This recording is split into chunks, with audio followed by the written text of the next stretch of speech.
Common Ground is funded by the Minnesota Arts and Cultural Heritage Fund and the citizens of Minnesota.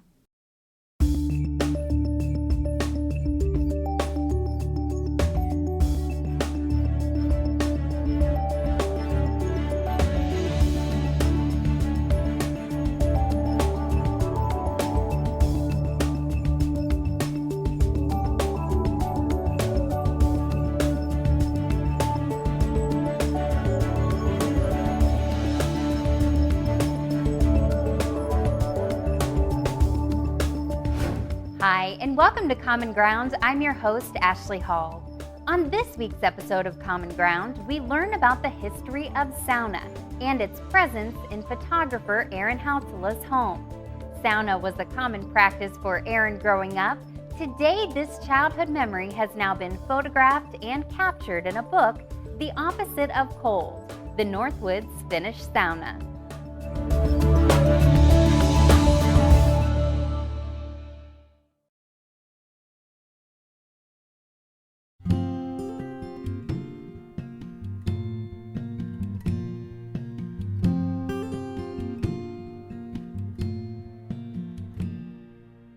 Hey, my name is Aaron Hautala. I'm a photographer. I live in Deerwood, Minnesota, and recently I had the opportunity to create for The Opposite of Cold, which is a book on the Finnish sauna.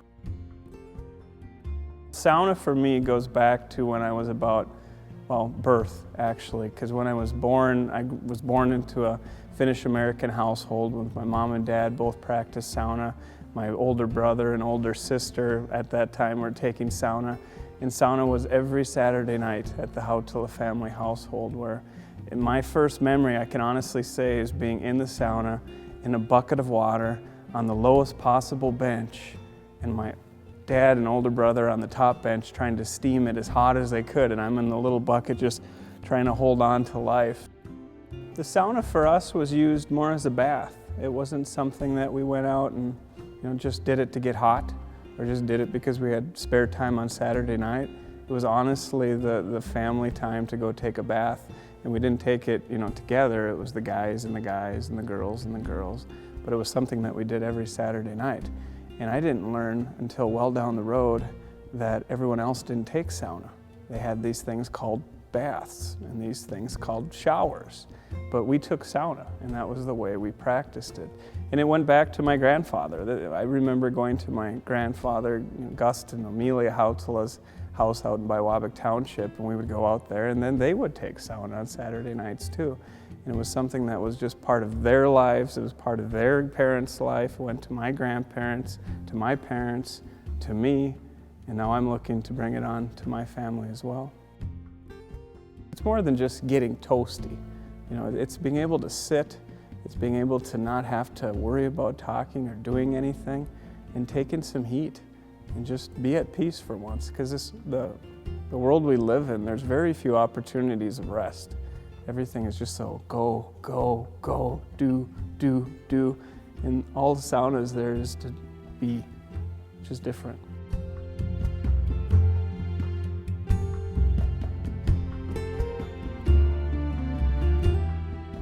The Finnish people built the sauna first and foremost out of survival.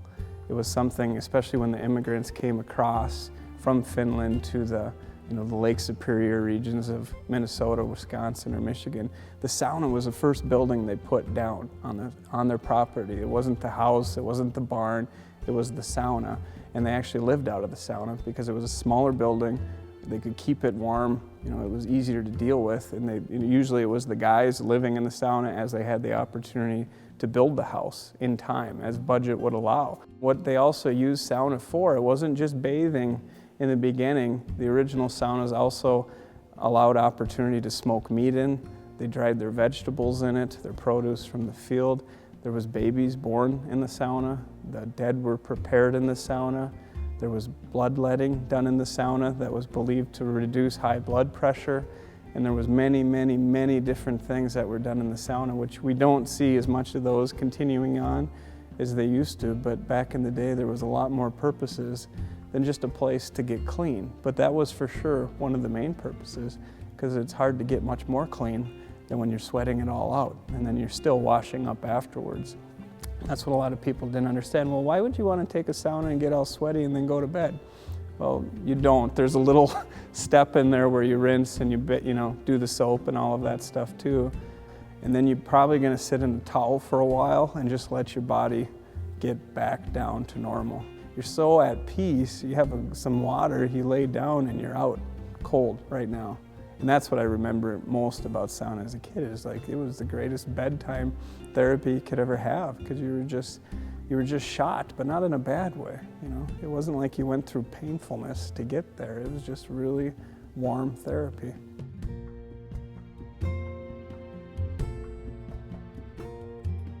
What we always say right away is that we don't put a template out there for how you should sauna, but how I sauna, if I can say how I do it, it's usually you fire it up, you get it to the temperature you want, which is probably going to be about 180, 190 degrees for me.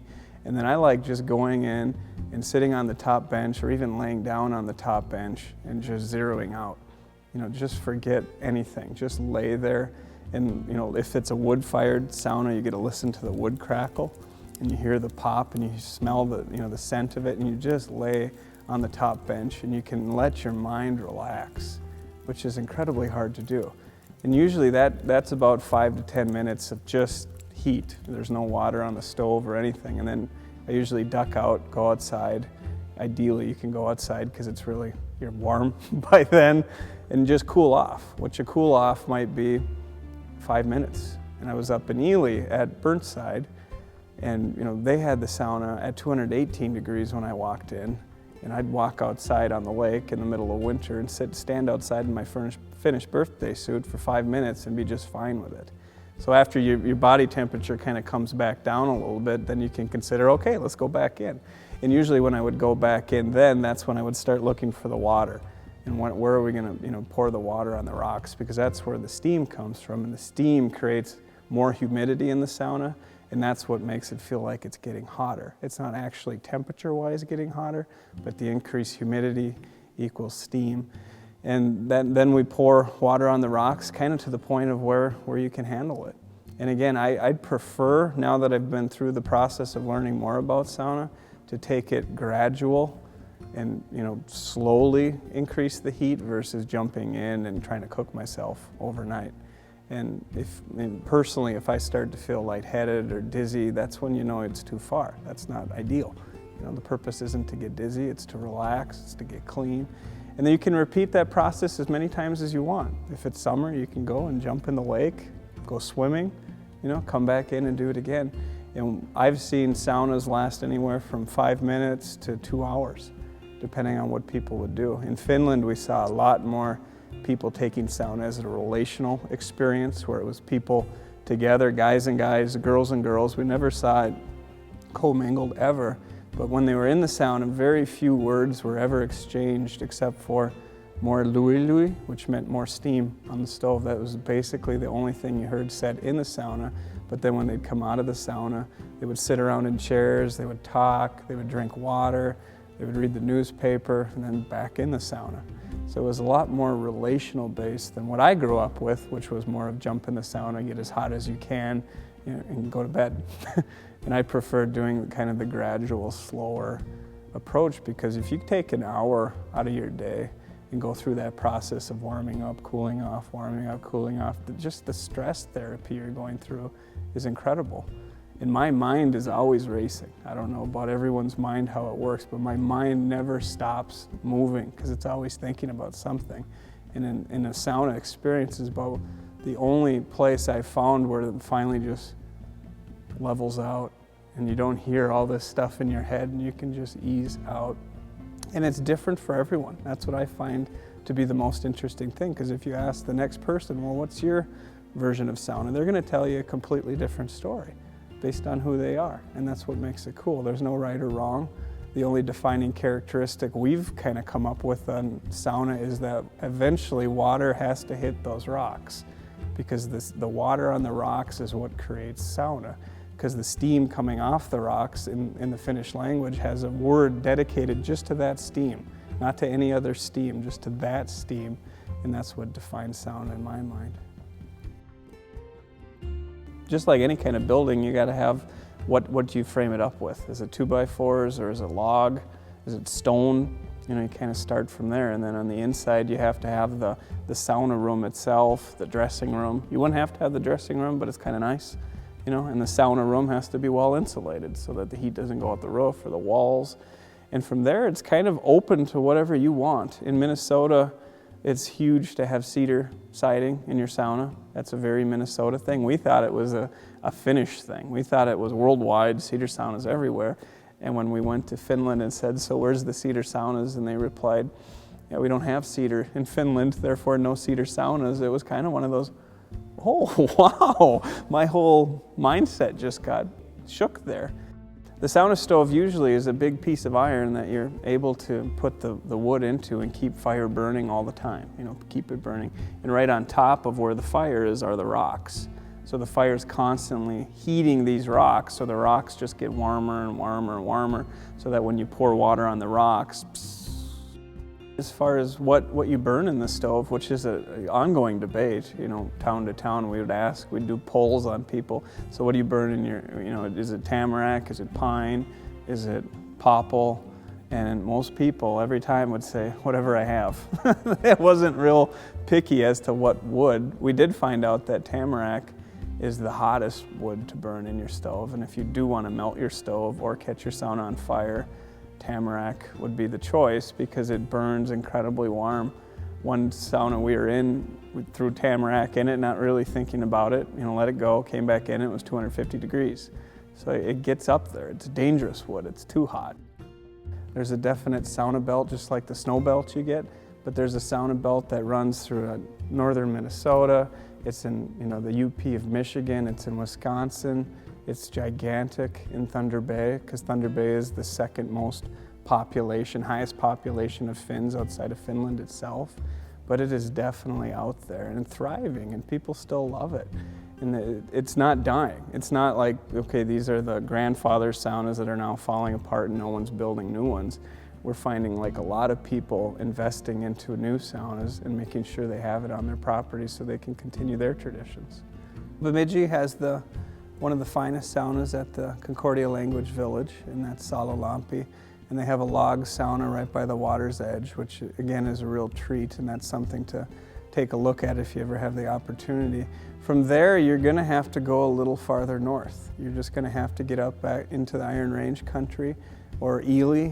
Ely is the sauna capital of Minnesota. There's just no way of not saying it, because when we were in the woods of Ely, we'd uncover one, and there was 25 more down there. There was, you know, way more over here. And on Camp du Nord has a sauna, again, right on Burnside, which is, you know, just every bit as cool as Salalampi's, and it's right there, and it's a great treat. The North Shore is dotted with them, of Lake Superior, from Duluth all the way up. They're just sauna, sauna, sauna, sauna, sauna. And that's where you see a great population of sauna. They're everywhere, but the more you're up in the northern woods of any state, that's where they are. And where the Finnish folks came and immigrated to, that's where they are. Because Finnish equals sauna. It's just, there's no way around it. That's how it works.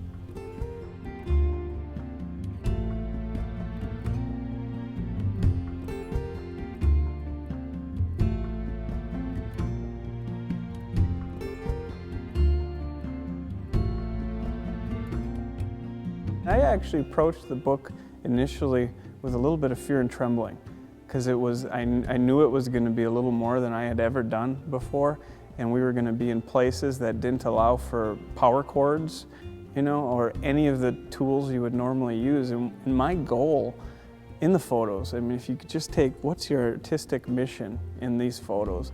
It was to convey the warmth of sauna, if I could shorten it that much. Because I grew up with a lot of friends that weren't Finns and didn't like sauna, and I got, you know, the end of the Finnish joke a lot, or why would you do the sauna? That's a lot like torture. And the last thing I wanted to do was be dedicated to doing the photography on a whole project on sauna, and then all the photos looking dark or just, ugh. Like, why would I ever want to go in there? And every sauna that we found, it was a kind of my goal to how can I capture this in a light, in an angle that positions this sauna so that someone who didn't know what sauna is looks at it twice and goes, I might want to think about that. because I took it really as a sincere assignment on behalf of the Finnish Americans to do this right. And it was just because the Finns in Finland and the Finnish Americans over here, there's a high value on what sauna means to them, even to the pronunciation. If you go up to a Finn and say, that's a great sauna, there's maybe no greater insult that could ever be hurled at them, because the pronunciation equals the value that they have. And what I struggled through, even throughout this whole project, is understanding, why do we value sauna this much? What's the deal? It honestly is just like a bath. You know, I'll get letters for saying that. But what made the sauna to at least me, and I think Mike and a lot of the people I ran into, is the experience of it as a child, and the memories and the families and the conversations you had, and even saunas you took with Grandpa, that Grandpa's not here anymore. You know, that sauna necessarily isn't an outbuilding, it's part of your life. It's an extension of, it's not your brother, but it's close. And that's why I think there's such a value on it, is that it's a staple, you know, of family life growing up in a Finnish American household. What I struggle with right now is I have a 4-year-old son, and he's on the tipping point. If he goes to 6 to 8 without having sauna in his life, he won't value it like I did, because it wasn't that innocence of age. And he right now loves them. He purposely comes to me and says, let's go take a sauna.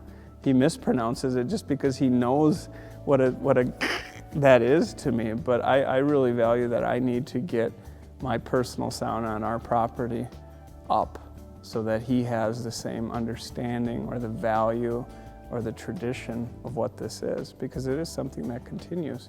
And I look to educate, you know, my own family a little bit more now about the whole story of sauna, which I didn't know. But the undertone to all of it is that there's just a healthy amount of respect to it because of the stories you've shared, the people you met, and looking back your life through the sauna lens, if you will. Well, the greatest hurdles in this book is that we were going to be everywhere and anywhere, and we had no control of knowing what time, what the light would be like, if there was power, anything. So I had to come up with a new way of shooting photos that would allow me complete flexibility based on having no clue. And you know, some of the greatest examples of that are, there was a sauna that I captured in Wisconsin, and we were coming up to the location of this sauna last second, and the sun was right on the horizon. In typical photography terms, I couldn't have shot that photo, but using some new digital techniques, one called HDR, I was able to shoot 7 frames of the same shot seconds before the sun dipped, and I ended up with that photo that is in the book, which is one of the most remarkable photos that I think I captured. But it was because, again, it was completely handcuffed by not knowing what would come. Another cool story is we were on Thompson Island, which was 20 miles out into Lake Superior out of Thunder Bay. I knew when that photo shoot was coming, my traditional power cord wasn't going to work, because there's no power 20 miles out into Thompson Island. So I had to learn how to shoot a completely different style, and it's just those little flash heads that go on top of cameras. A lot of people have them, but I had to learn how to use 5 of those flash heads wirelessly on a radio slave so that it'd be able to light a sauna interior so it looked welcoming. And if you look at the book and the interior photos of the sauna, each one of those typically took 4 hours to light, which seems like, Aaron, you must be the slowest guy on the planet, which is partially true, but the other part of it is it was that dark in those saunas. There's one sauna from Cobblestone Cabins, which is up by Grand Marais, where when you sat in the sauna, there was absolutely no light.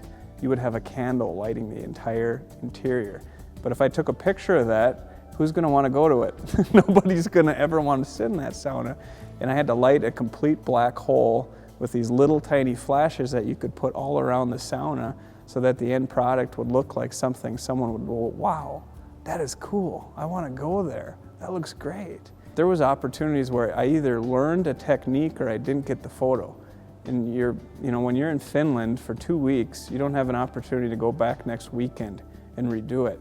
And I was trying to take advantage of every single thing I could. So for about a period of 2 years, I was on every blog, I was on every website, and I was poring over how in the world do you do this? And do it, not just do it, but to do it incredibly well to the best of your ability so that when it's done, people go, well done, instead of just, oh, I'm glad you finished it. And throughout the whole process, now this was like a 2.5, 3-year process of photos. I mean, I had so many naysayers and people going, why? Why are you on another sauna book trip? What's the point of this? It makes no sense. And I even questioned it myself after a while. Why am I going all the way out there again?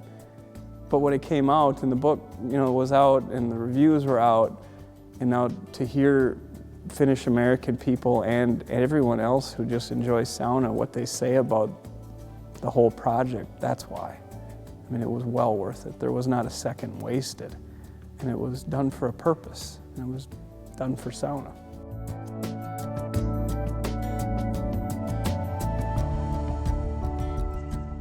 The challenge of doing all these photos was that, again, we had limited time and limited budget, basically. And with that said, though, we had like 2.5 years of perfect light, which is incredible as a photographer, because if you don't have light, you don't have a photo. And looking back, I'm asked the question every once in a while, was there anything you wish you would have been able to do different or wish you had a different time with? And there's only 2 that come to mind, and one of them is the cobblestone cabin up by Grand Marais in Tofte. I wish I would have been there 2 hours earlier because I overslept 2 hours. It was the only shoot I slept over for 2 hours, and I got there 2 hours exactly too late to have the light exactly where it was.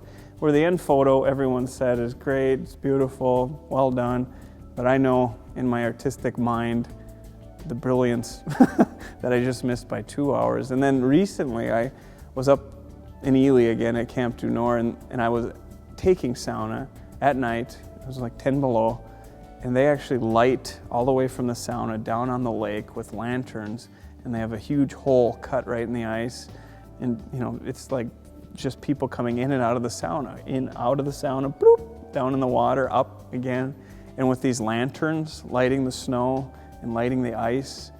It would have been such an incredible shot just to be on the deck with a kind of a time lapse and just have these blur of people coming in and out of the water. It was one of the most amazing shots I didn't get, in the book, but is firmly burned into my conscience now that I've seen it. But that's really it. I really thank God for what He allowed us to shoot. We had opportunities when we walked up to the sauna and the lighting was terrible, we couldn't shoot it. And I walked up to it, put the tripod down, and the clouds would break and the sun would hit it. I mean, we had moments like that. We don't deserve those moments, but we were given those moments and over again. And that's what made the book great. There was a third partner helping out on this one, and that's what made it great. Kind of my goal in doing the photography on this project was just to get the awareness out there. And I personally thought there wasn't a lot of awareness for sauna. I was wrong. There was an overwhelming amount of people who already love sauna. But one of the goals was to really get the pronunciation right. That was kind of a simple goal, but both the author, Michael, and I, the photographer, we grew up with it, and people always saying sauna. And in every interview we've done or every TV spot we've done, and we've always started with sauna, just like pow, sauna. And the other true benefit of that right away then is my last name, which is Hautala, same exact pronunciation. And I grew up with the Hautalas, Hautalas, Hautalarias. It was, never pronounced right. And if this book can help my son's name ever be pronounced right, mission accomplished. And I really wanted to do something that would honor my parents. If you want to boil it down, to tip my hat to my dad, to my grandfather, to my great-grandfather, and to say, I value what you did in my life. I value the way I was raised. I value that you didn't walk away from your heritage, and to take that, and I didn't know any other way of doing it other than to say to my dad at some point, for you, this is for you. And he got it, he felt it. He's a Finnish American, so for him to say thank you every once in a while, that's a lot. And when this book came out, it was the first time I saw in his eye, he and my mom both truly understood what it is I did. And that's kind of cool if you can put yourself in that experience of when a parent comes to you and says, good job, and really understands what they're saying. That was really great. And just for the just for the practice in general, whether it's Finland or whether it's Finnish Americans or whether it's Norwegians, Swedes, Germans, I don't care who they are, just that there's an awareness of it, there's an appreciation for it, and that, 100 years from now, when I'm long gone, there's still a book out there that defined in 2010 and 11 what sauna was at that point. And these photos will be around, unfortunately, long after I'm not. And it'll be a staple that's there in this country that says sauna was alive and well, when we entered 2010. And where it goes from here, we don't know. But from all the research we've done and the people we've met, that flame is pretty bright right now.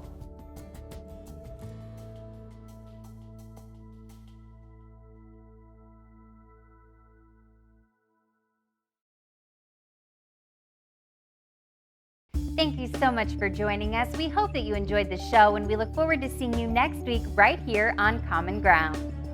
If you have a segment idea for Common Ground pertaining to North Central Minnesota, contact us at legacy@lptv.org or call us at 218-333-3022. To view this episode or any Common Ground segment, visit us at lptv.org/Common Ground.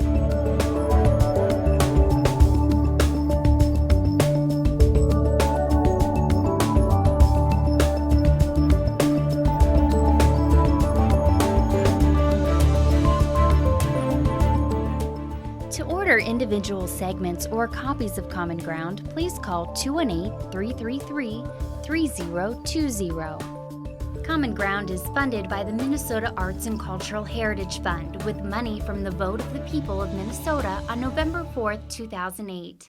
If you enjoyed this segment of Lakeland Public Television's Common Ground, consider making a contribution at lptv.org.